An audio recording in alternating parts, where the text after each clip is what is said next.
Please join me in prayer. Put your hand on our shoulder and point us in the right direction. Put our hand on someone's shoulder and let it matter. Amen.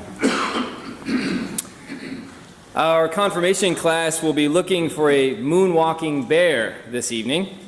Let me explain, and this is a spoiler alert for our confirmands who are sitting up in the balcony.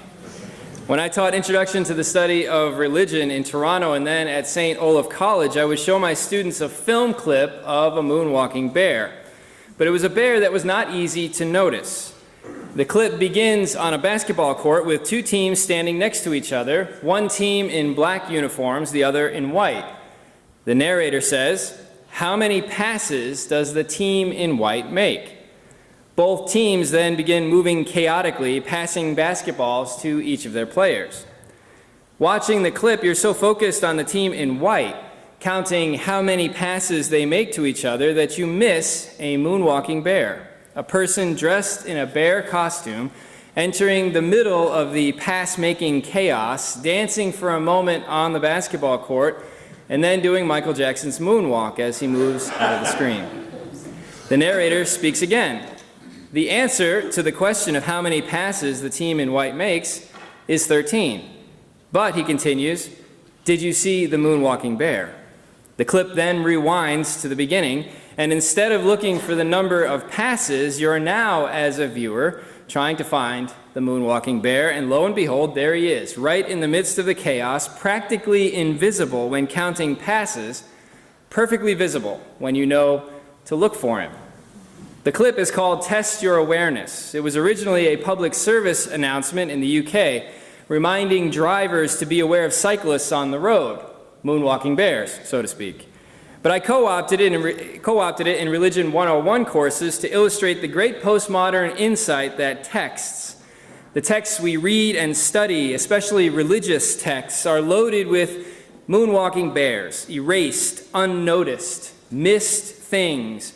Texts written by men in religious history often erase women. Texts produced by the well-educated upper class demean or erase subalterns, members of other classes. Texts produced in the West presume a Western worldview, skipping over other perspectives. And on it goes, etc., all moonwalking bears. The challenge for readers is to peel away layers, look for contradictions or abrasions in texts, gaps or traces, as the philosopher Jacques Derrida called them, shining a light on things unsaid, drawing out, as if with a syringe, many meanings from texts that even the authors of the texts didn't intend, cracking open a text to discover or even create new meanings. I think this approach to text is especially helpful when looking at today's reading in Exodus. Today's story, like so many others we've looked at in Exodus over the past 2 months, involves an interaction between God and Moses, a conversation, or perhaps better, a dispute. In today's story, Moses is atop a mountain alone with God and complains that he doesn't know God well. This is an oddity in the text that I'll return to in just a moment. To fix this problem of not knowing God, Moses asks for a revelation. Actually, he doesn't ask, he demands. The Hebrew grammar is commanding language, the sort of commanding language a general might issue to a subordinate. Show me your ways, Moses demands of God, so I will know you better. It's an odd request, seems so out of place here near the end of the book of Exodus, after all that's happened, all that Moses has experienced, after all the wonders he's seen God do, after all the private conversations he's had with God, the weeks atop a mountain in private communion. God has already revealed God's self to Moses at a burning bush. I am who I am, said God in that story earlier in Exodus. And God already revealed God's self by working wonders in Egypt and by parting the waters of the Red Sea to deliver the people from slavery. And God already revealed God's self atop Mount Sinai, giving Moses 2 stone tablets on which were written the 10 Commandments. And between the 10 Commandments story and today's story, God revealed God's self yet again by giving precise instructions about religious practices involving oil and incense and washing and the use of money and priests and animal sacrifices and lamp lighting and bread making, and the list goes on. God could have just replied to Moses' demand to know more of God in today's story by simply saying, "Go read the first 32 chapters of Exodus, Moses." Which makes me wonder whether part of today's story is out of place. God's response to Moses seems odd. Instead of rattling off wonder by wonder everything God has done thus far in Exodus, God stuffs Moses in a cave, covers the mouth of the cave with the divine hand, and then passes by, keeping Moses in the dark. It's an extraordinary story. The first part, Moses' request, seems like it belongs back at the beginning of the book of Exodus, perhaps in the vicinity of the burning bush story when Moses and God first met, long before the Red Sea was parted and the Ten Commandments were set in stone. The second part of today's story, the cave part, seems like it belongs right where it is, during Moses' weeks-long commune with God atop a mountain. The two parts are almost like two mismatched pieces of fabric on a quilt that got woven together over time. Maybe the writers and editors of the story liked both pieces of fabric too much to toss either onto the cutting room floor, and so stitched them together, leaving the uneasy tension for future readers to puzzle over. These two pieces of fabric, one a request to see God's ways, to see God at work, to see what God is up to in the world, and the other a private spiritual moment in a cave, are two very different revelations of God, two very different revelations of the sacred. One is active, the other more passive. One looks out at the world for signs of the sacred, the other turns inward in cave-like contemplation. In the middle of the 20th century, Mircea Eliade, a Romanian scholar of religion who taught for years at the University of Chicago, argued that an essential feature of religion is its concern with the sacred. The sacred, argued Eliade, is fundamentally different from the profane, the mundane, the everyday grind of errand running and food shopping and bill paying. The sacred, he wrote, is mysterious. It's of a wholly different order. You've got to look for it, look for its traces, a bit like looking for moonwalking bears. Reading today's story in Exodus through this lens, we can see the sacred in both pieces of fabric that have been stitched together by editors over time. God's wondrous works in the world are sacred. Moses' cave experience is sacred. I think we can see a version of the first in today's reading from the Psalms. It's a song about action, a song with lyrics that sing of God's works. God creates, sings the psalmist. God keeps promises. God executes justice for the oppressed. God gives food to the hungry. God sets free those who are bound up, opens blind spiritual eyes, lifts up those who are bent over, cares about strangers and aliens and refugees and immigrants, upholds the most vulnerable in society, brings an end to evil in the world. This is the sacred in action, the sacred that Moses wanted to know better. Today's reading from John's Gospel seems more cave-like to me, more contemplative, more about one's own personal encounter with the sacred. Jesus says in the story that whoever encounters him encounters God, encounters the sacred. And he likens himself to a light that flickers and then shines in dark places, shines in the world's caves. The light he brings is the light that sees each person as a child of God.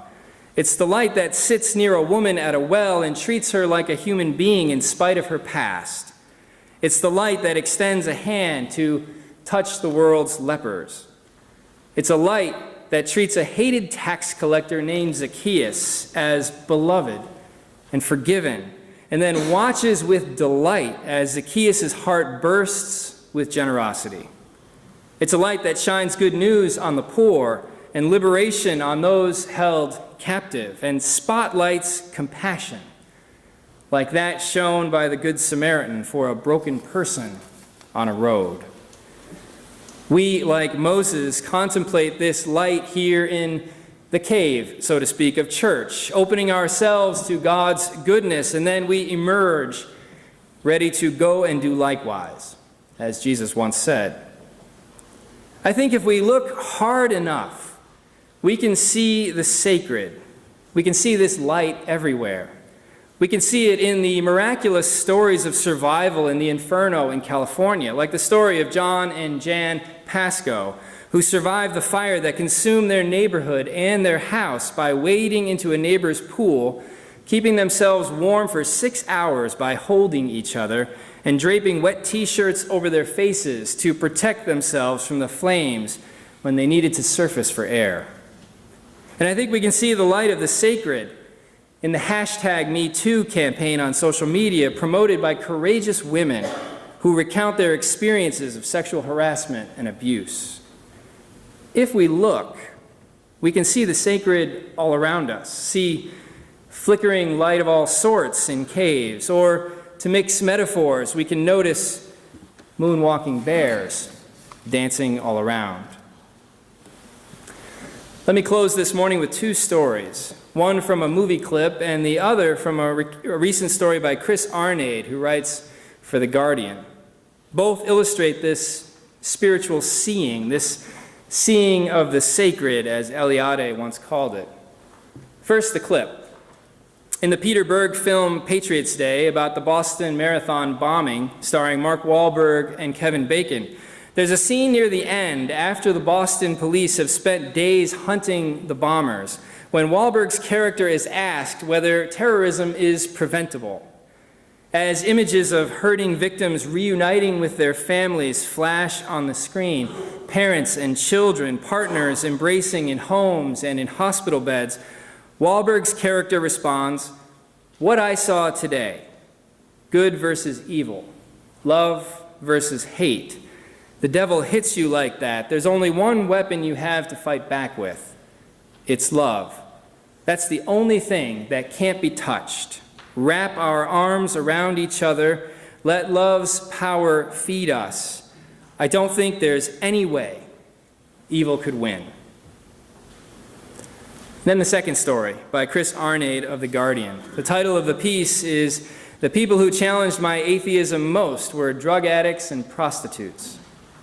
I received a PhD in physics, he writes, and then worked on Wall Street for 20 years. A life devoted to rational thought, a life devoted to numbers and clever arguments. During that time, I counted myself an atheist. I eventually left my Wall Street job and started working as a photographer. I photographed homeless addicts in the South Bronx. When I first walked into the Bronx, I assumed I would find the same cynicism I had towards faith. If anyone seemed the perfect candidate for atheism, it was the addicts who see daily how unfair, unjust, and evil the world can be. But none of them are. Rather, they're some of the strongest believers I met. The first addict I met was Takesha. We talked for close to an hour before I took her picture. When we finished, I asked her how she wanted to be described. She said, without any pause, "As who I am, a prostitute, a mother of 6, and a child of God." Sonia and Eric, Arnade continues, heroin addicts who are homeless, have a picture of the Last Supper that moves with them. It is hung in an abandoned building. It is hung in a sewage-filled basement, and now it leans against the pole in the small space under the interstate where they live. Sarah, 15 years on the streets, wears a cross around her neck, always. Michael, 30 years on the streets, carries a rosary in his pocket, always.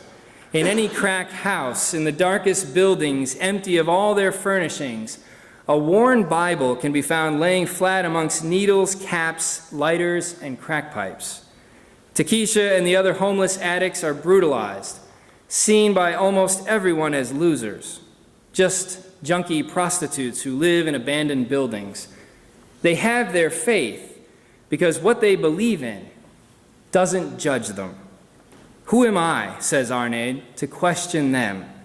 In these last 3 years, he continues, out from behind my computers, I've been reminded that life is not rational and that everyone makes mistakes, or in biblical terms, we're all sinners. On the streets, the addicts with their daily battles and proximity to death have come to understand this viscerally. I look at the fragile women praying and see a mother working a minimum wage custodial job trying to raise 3 children alone. I look at the teenager fingering a small cross and see a young woman abused by a father addicted to whatever, trying to find some moments of peace. I see human beings living in a beat-up shack without electricity, desperate to stay clean, desperate to make sense of a world that has given them little. They found hope where they could. Maybe the lesson for us in each of these stories, from dancing bears to the light of Jesus to Moses' cave to embracing each other in love in the film Patriots Day to finding God on the streets, is that the sacred, as Eliade called it, is all around us. It's found wherever someone somewhere shows compassion. It's uncovered wherever someone somewhere chooses to love instead of hate. Its light shines wherever someone who once was outcast is brought back home. We can see the sacred when enemies are reconciled and forgiveness is offered, when the hungry are fed and justice is done, when there's peace instead of violence. To modify Moses' prayer to God, show us the sacred, O God, that we might know you. Amen.